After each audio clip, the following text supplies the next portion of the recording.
Saddlers Club, and we're so excited to bring this equestrian series to you. It's a 5-part series, and we'll hope to continue and offer like a different type of series later. But for this one, it's really going to be focused on learning the difference between the distinctions of Western and English style, talking about, people who are making strides in the equine field and breaking barriers, and just also talking about you too as well, thinking about your own riding journey and ways to elevate that. So I'm super excited to invite my dear friend, I'm going to call you my friend, although I know we've never met in person, Aoife. From Aoife Fit, who's going to be really the one guiding us through the series. And just a little, preview, Aoife will also be teaching our equestrian fitness classes, the one in DC coming up on June 28th. So Aoife, I will turn it on over to you. Excellent. Hello, everybody. Here we are. I'm excited. I'm happy. I'm glad that we're finally here. It's been something that I've been looking forward to for a little while. And just as Raven mentioned, I want you all to remember that the most important thing that we can possibly do is to show up for ourselves, show up for our horses, and just kind of really be engulfed in a moment. So today and throughout the entire series, I want you all to be really interactive. If there's something that I said that you don't understand, please let me know. Write it in the comments. We will definitely keep an eye on that as we go along. And please just let us know, where are you all from? Where do you live? What discipline are you interested in or already doing?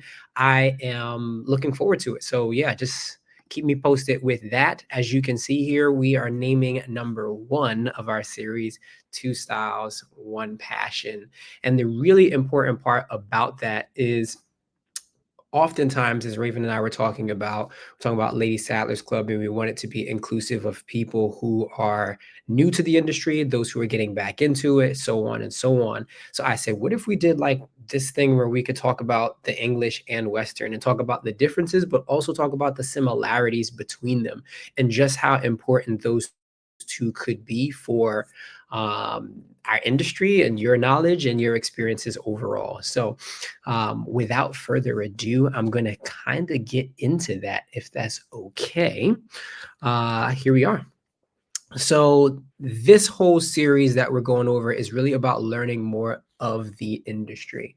Whether you know about it or not, there should be some nuggets that you take away from each and every one of those. So just as we mentioned before, please let me know in the comments where you're checking in from. And also just kind of let me know who you are. What's your names? You know my name already. I want to know your name so I can kind of speak to each and every one of you individually. So today's topics will be going over the introduction and community building. That's why I've been asking you to check in. Hi, Angelica. Oh, I'm sorry. Hi, Diamond. Excuse me. We're going to be going over that. We'll also go over a couple other bullet points here. I won't read them all to you, but understanding English and Western riding is the other component of what we'll talk about today. Now, we'll only spend a little bit of time on each of those topics because we'll delve into each and every one of those a bit more as the weeks go on, with English specifically as one whole live series, and then also Western as well. And then that will continue to lead us into a couple of different cool opportunities that we have been preparing for with you all. Let me read your chat. So hi, Diamond, Baltimore. Yeah, I'm from Jersey, so I know that area well. No experience, but very interested. Excellent. And now, Andrea, ATL DMV. Yep, no formal. Okay, so how about informal training? I have informal training as well. I've been in and out of the saddle for over 10 years, but never really as consistent as I wanted. But the beauty about it is every time I get back into the saddle due to the things that I do, it makes it each and every time easier for me to know what to do, how to do it, and most importantly, how to connect with the horse that I'm riding. As personally a trail rider, that is literally my favorite thing to do. I've seen and I've done a couple different disciplines, but just being out hacking in nature is something I'll never get. That's never getting old. Atlanta by way of New Orleans. Rodeo. Oh, only rode once. Okay, got it. Informal in years. Okay, so we got to get you back in the saddle. All right, you're in the right place then. Let me ask you all this while we get things going. What are you most interested in learning today? What are you most interested in learning today? Since people are talking about informal training and some of the experience that they've already had, thank you, Raven, for popping that in the chat. Perfect timing on that.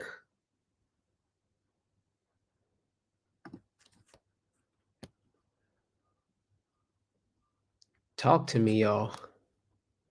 While we go through that question and the answers start to come in, I'll move on to the next slide. This one is, how many equestrian disciplines are you familiar with? What have you seen? What have you experienced? And I know that some of you said no formal experience, but that doesn't mean that you have never been on a horse or haven't been on a couple of different types of equestrian disciplines.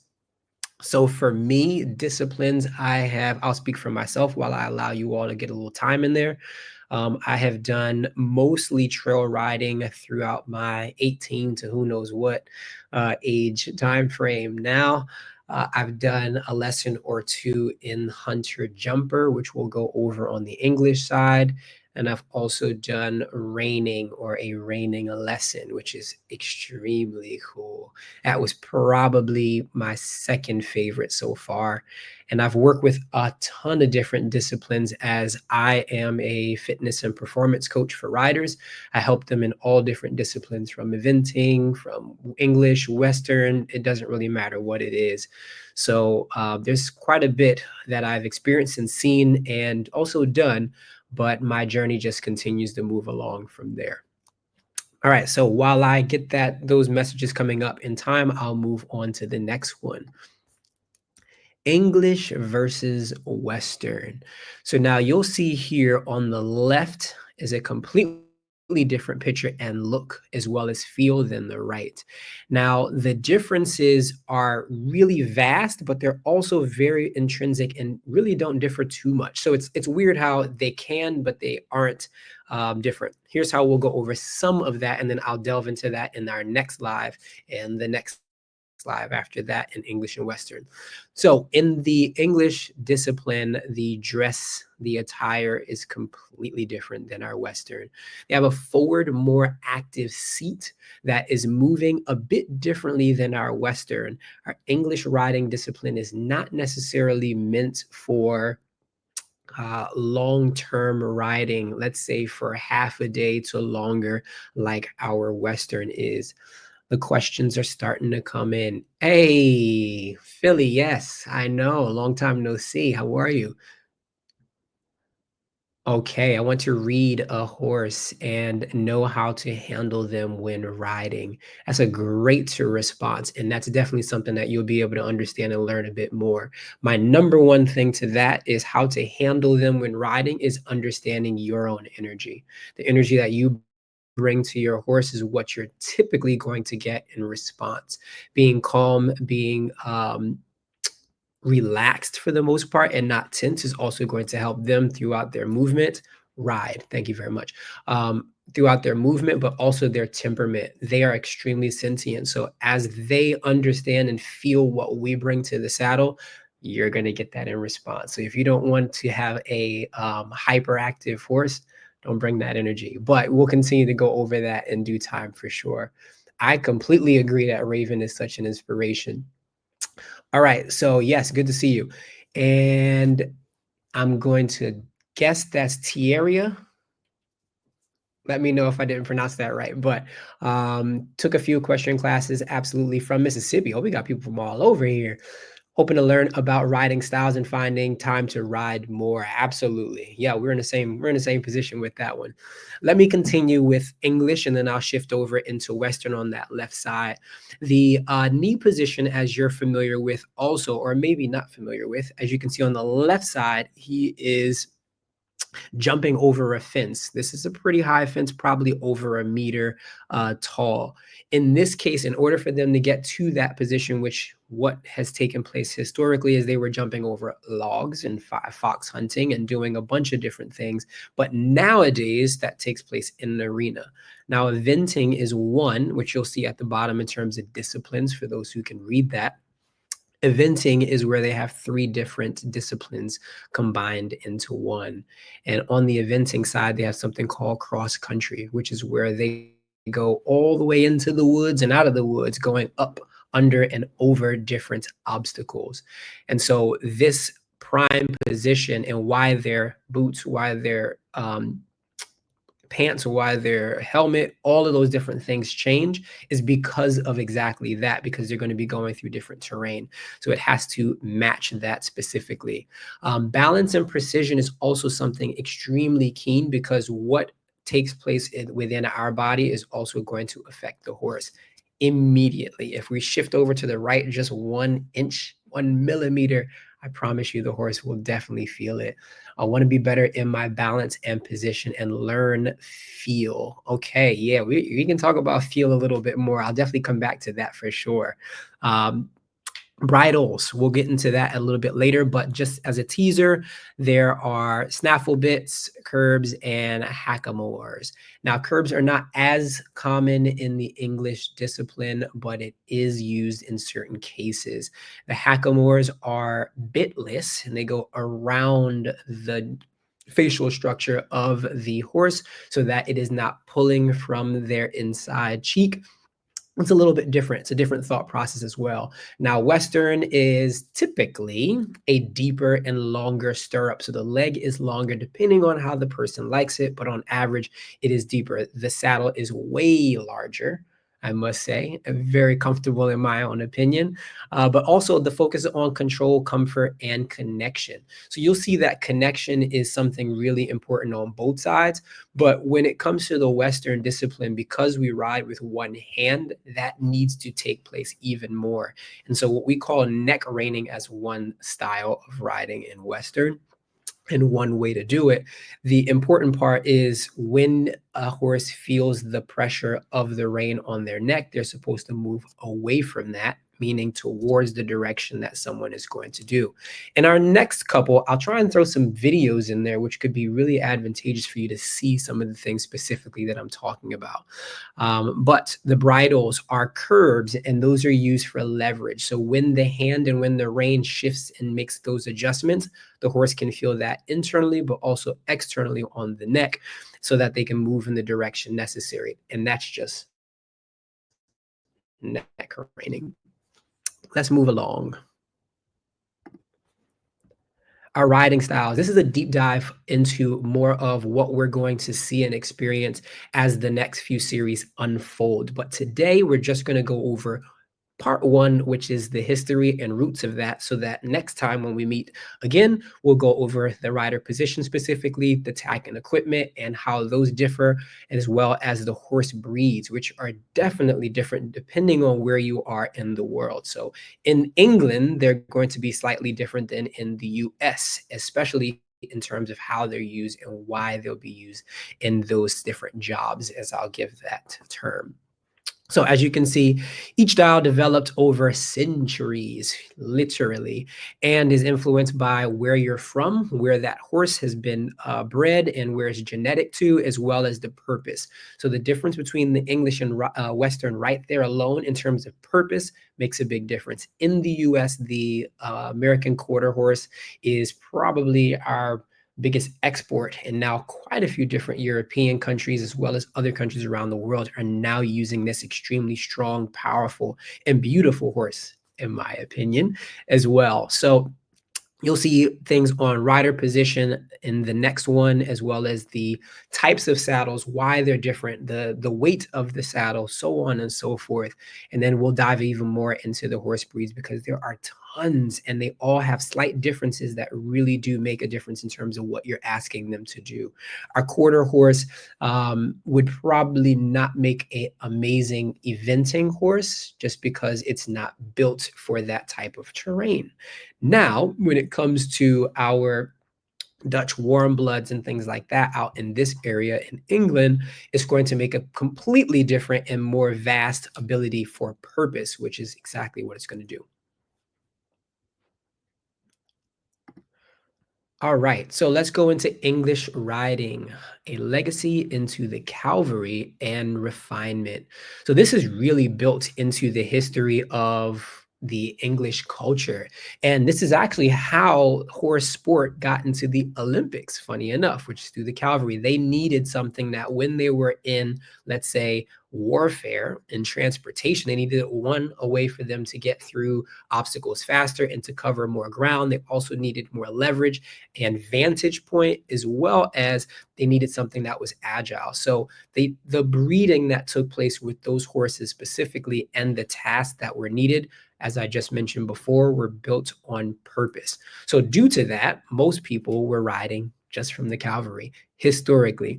But even before we get into that space there, let's talk about transportation, which is what we've always or almost always used horses for originally. And during that time, it helped us to get from point A to point B. Then they started carrying things. Hello from Boston. And it made it easier for us to transport, right? To get from one destination to another and so on. We now thankfully have cars and we don't need to use horses in this way anymore. However, there are still cultures like the Amish who still do use horses in the US this way. Uh-oh. Okay, we're good. All right. So now let's go into some of the disciplines that we have seen historically with English riding. Now, I'll just give you a teaser on this one, but this is our fox hunting, as I hinted at before, which also was bred outside of or continued outside of the cavalry into fox hunting, which is really when they were managing the population of foxes every year to make sure that there wasn't too much, so that they didn't damage their land, so on and so forth. Then show jumping came along. It became more refined, and this is already into the Olympic time frame where they started to do that. And then dressage, for those who are or may not be familiar. Hey, from Philly, English. Thank you very much for answering that question as well. Beginner in English. Excellent. We're in the right hands there and came in at the right time as well. So the dressage aspect is what I would say in layman's terms is horse dancing. And some of us have probably seen this in the Olympics or on TV. Just a couple years ago when, actually a few years ago now, when the last Olympics before this previous one, Snoop went viral for commentating with Kevin Hart and talked about the horse crip walking, which is really, really hilarious, but makes sense because technically it is dancing throughout that movement. So the dressage is really about collection and looking to and being precise and being put together in a way that allows riders to maneuver the horse and themselves through that traverse of different maneuvers. And now that has been important in a lot of different ways, not necessarily in nature, but more so helping to the horse to maneuver and move in the ways that you may need it to, which is a fascinating thing to watch from the beginning levels all the way up to the Grand Prix. ATL, Lady Sattlers Club, excellent. Thank you. Thank you for being here. Let's move along.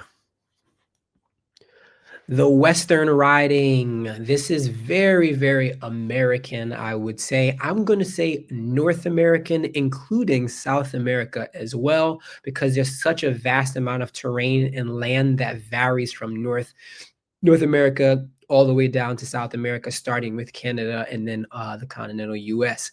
But this one here is influenced by the vaqueros initially, which was the Spanish word for cowboys. And it needed to have the a proper one, once again, proper horse that could handle being ridden and also having that specific job throughout an entire day. Now, when we go into even more, we're going to talk about why they dress the way they are, why it's important for this horse to have that ability, and number three, the how to one feed that horse so it can maintain and sustain the days that are necessary for that working. And now cowboys needed comfort. That's why that is highlighted. Comfort is extremely common here because you just never know exactly what you're going to end up doing and how you're going to end up doing it. And also, there's always a curve or a twist that's taking place. Your cattle, right? You're looking after cattle and livestock. They don't want to be caught, but they need to for the job that you have to do.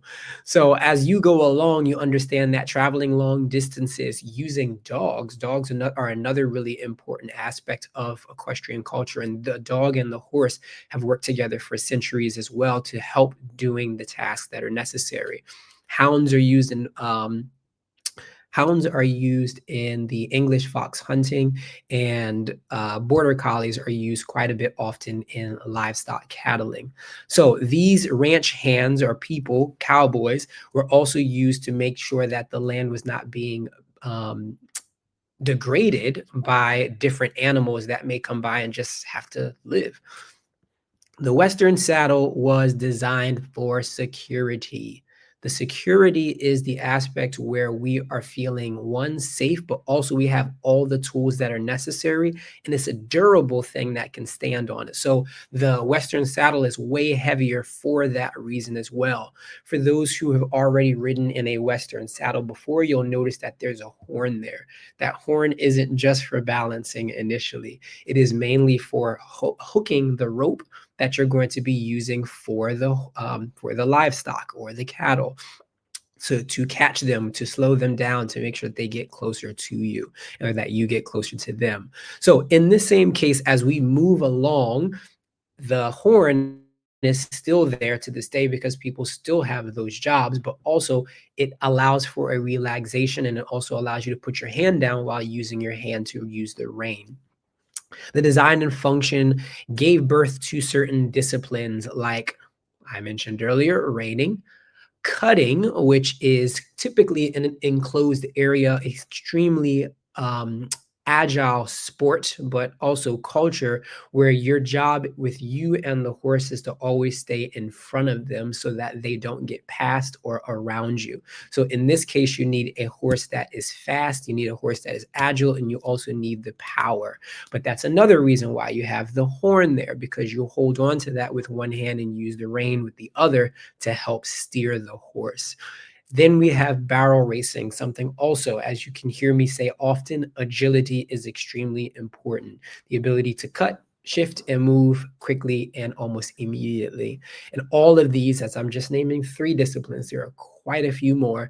All of these are or have been practical in our history in the equestrian sport, as well as the equestrian culture, and we still see it to this day. If anyone has any questions, please feel free to ask them as we go along. Do not hesitate. Now, bridging the gap. That's why we're here today. The two styles, one passion. These four components here are something that both English and Western share, which is horse care, connection with the horse, the joy of riding, and then competition and skill. So the skill set of what we're able to do in the saddle all leads back to how the horse is taken care of. There is no horse to ride if the horse is not capable of that.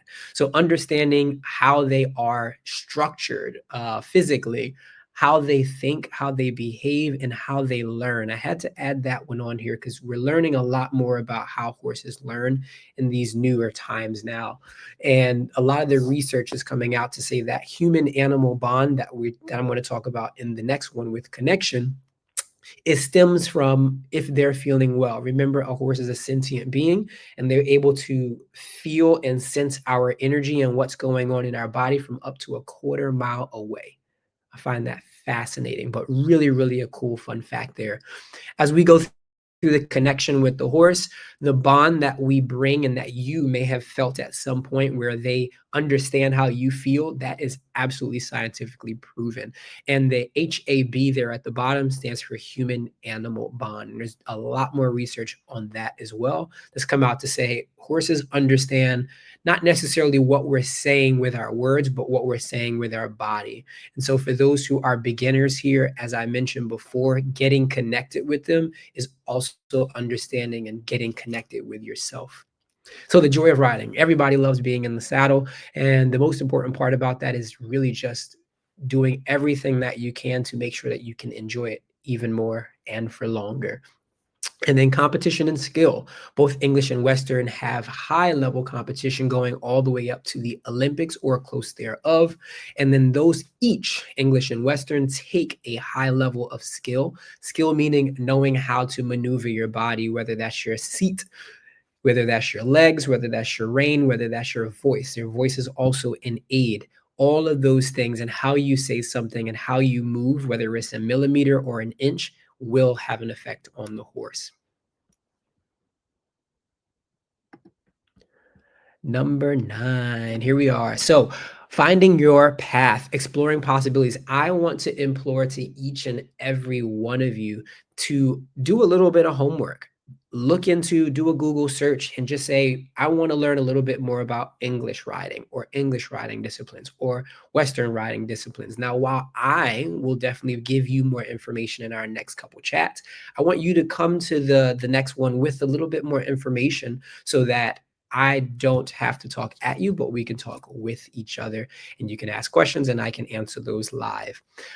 Try a different saddle. If that's an opportunity for you in between our next live, try one. If you're an English predominant rider, try something Western and vice versa. But even those brief experiences can really make a big difference in terms of what you feel comfortable with. One might feel a bit more natural than the other. That's okay. Lean into that if it feels good, but never force your body into a shape or a space that doesn't feel comfortable for you. It's not worth it. And there's always something out there that will work best. And then the last thing is look into going to an event if you can. Depending on where some of you are from, there are lots of different things taking place. I think I saw Philly. Philly is probably probably about clinic season now. Boston about the same, but for those who were a little further south in warmer weather, I know it's been snowing in different places. Go and see if you can see something live because that's going to also give you a different vantage point and view on exactly what you might be interested in or what could catch your eye. It might have a question that pops up that I want you to write down and send to me. But those ways you would say, I never knew that people did things that way. I didn't know that that was possible. And I think that is where we have the most room for improvement. So um, I think Kentucky Derby, I would love to go to the Kentucky Derby. I had an opportunity 3 years ago, actually, and I was already in Kentucky, but I was at another event and it was hours away. So I couldn't do both, but that is high on my list. I haven't trained any jockeys actually either in my experience just yet, but that time will change very soon. So let's finish up there for the day. Let's open it up to any questions. We're officially done with the presentation, if I can call it that. And so I'd love to hear from you. What did you take away from today? Raven, yeah, there you go. Um, you're back with me again. Did you receive any questions that I might have missed at any point? No, I did not, but we would love to hear any Cool. questions that you all have for sure.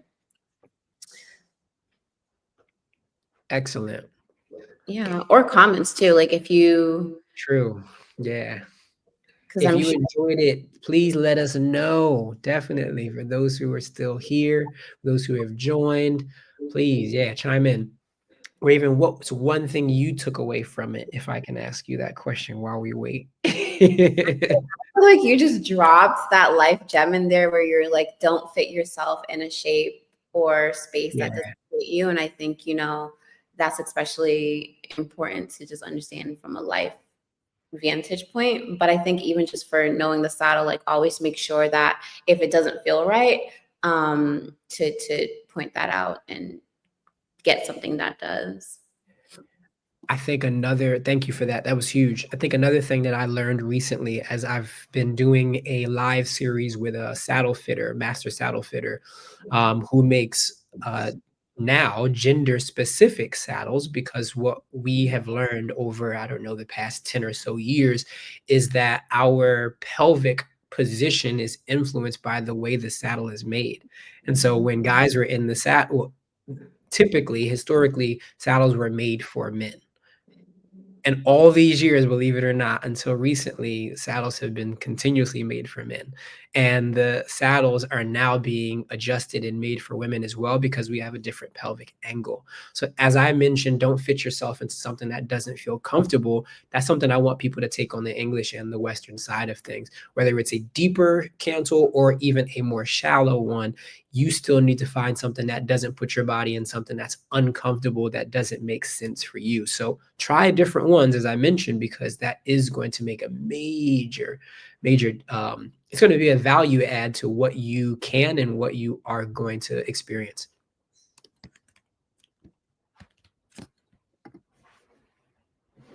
Yeah. So welcome, I think, who is it? Welcome Essence. We have another question in the chat. What clinics are coming up near Philly in English or Western? You know, I don't know any right now. But I can find that information out for you and get back to you ASAP. Um, for sure. I know that there was one with an Olympian coming up, but I don't know if that was officially confirmed. So like I said, I'll get back to you on that. Can you speak more to clinic season? Yeah.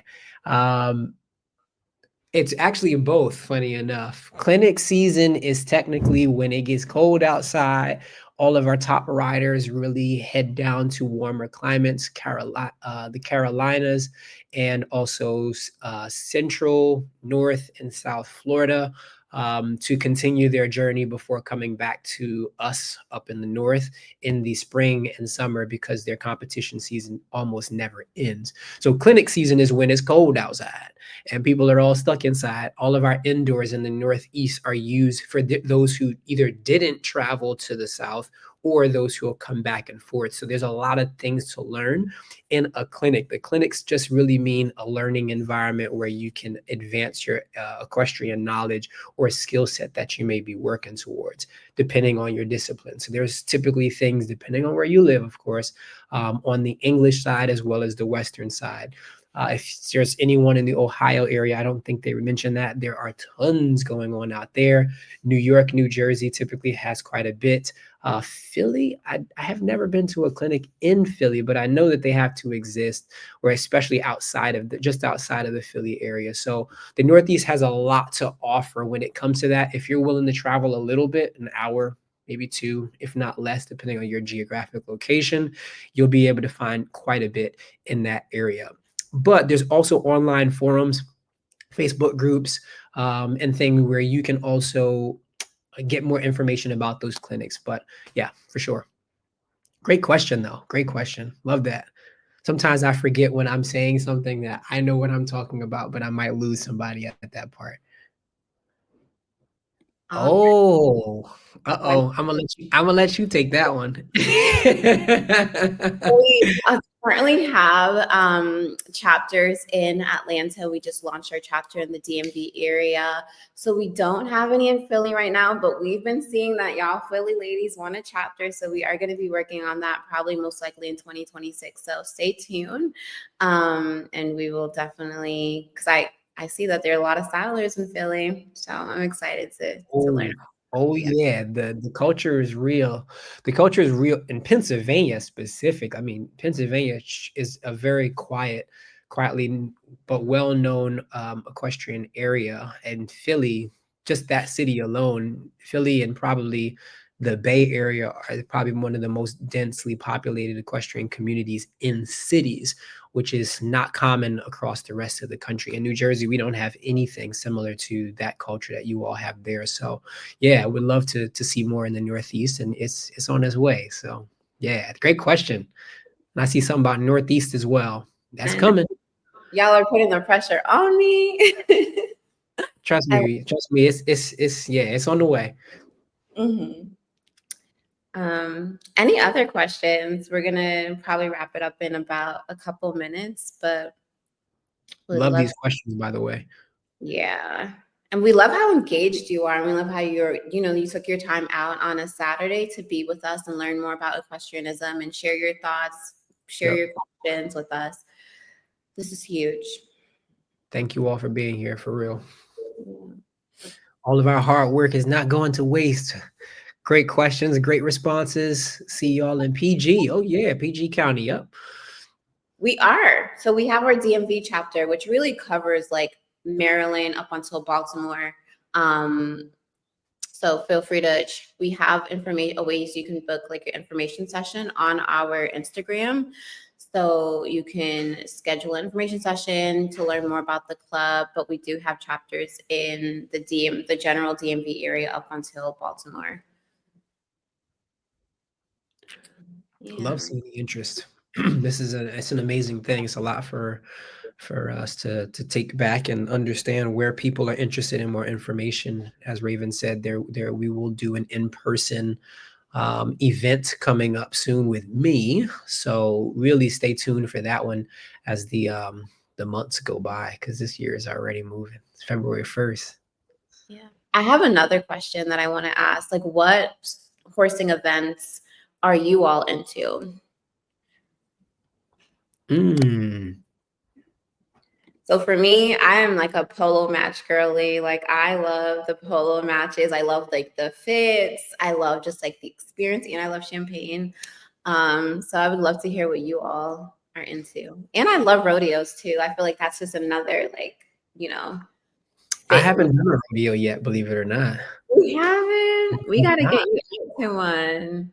And the funniest thing about the rodeo thing is, Cowtown is South Jersey, and if I'm not mistaken, someone correct me if I'm wrong, but it is the longest standing rodeo in the entire US in New Jersey. Crazy. And I haven't been there yet. But the reason is because it's far from my house and they start at night, and it's so it would be a whole different experience. But we also got to have you come out to our Philly Polo Classic, which is I think going into its fourth year as of September. So if you really enjoy polo, which you just said, you got to come out to the best one. You'll love it. I guess so. We'd love to have you. Okay, people are responding. Let's go. Yes, Polo I love for all the sure. polos. Yes. We got trail rides, horseback archery. Okay. We got a Yep. little diverse group. I love it. I'm glad somebody stuck in that trail ride. That's definitely, yeah. Now we're talking. Dressage events. Yeah, absolutely. I've been to a few. To a few. I didn't do dressage at Devon this year, but that's always a major one just outside of, is it just, yeah, just outside of Philly. Cross country and rodeos. Okay. Horseback archery. All right. Okay. Oh, okay. Yeah. That now you caught me off guard with that one, but I like it. I haven't tried that yet. Where do you do that? I bet you do go every year. How could you miss it, especially if it's close to you? That's the classic right there. Funny enough, I went with Aaron to Devon, but we didn't go for, like I said, we didn't go for dressage this year. We went for some show jumping. What was it? It was Under the Lights, show jumping under the lights, which was really, really cool. That was my first time actually going to Devon for that. We still want to know about this horseback archery. So you got to tell us where you go. Yeah, please do, because that's a lot to do all at once. I've worked with some, ooh, let me call it, with some riders that do mounted shooting. Definitely. I've worked with that, but I haven't done it myself. So that's also rather unique. Where they go down the chute and they shoot left to right, and they have to do that with precision going as straight as possible. Crazy how we think of certain things, but once again, that's a part of the Western culture, and it has been a necessary thing for sure. Mounted shooting, yep.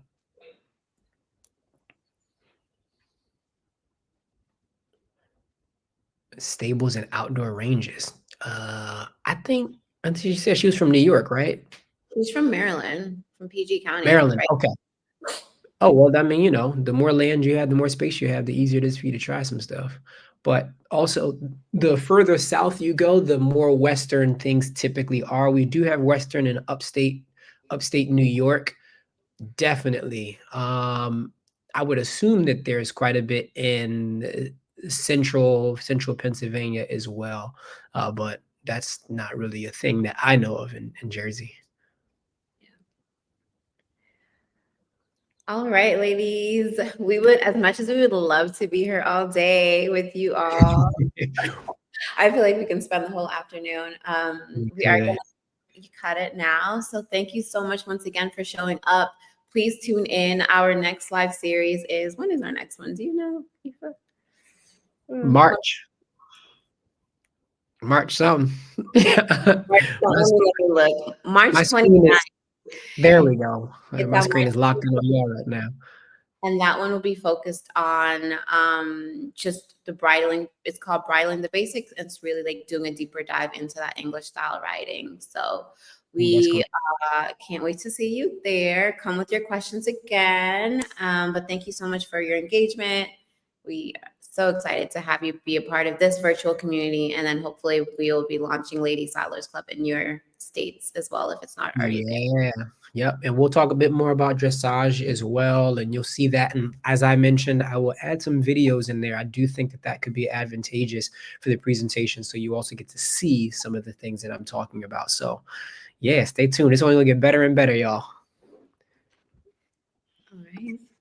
Bye. All right. Bye.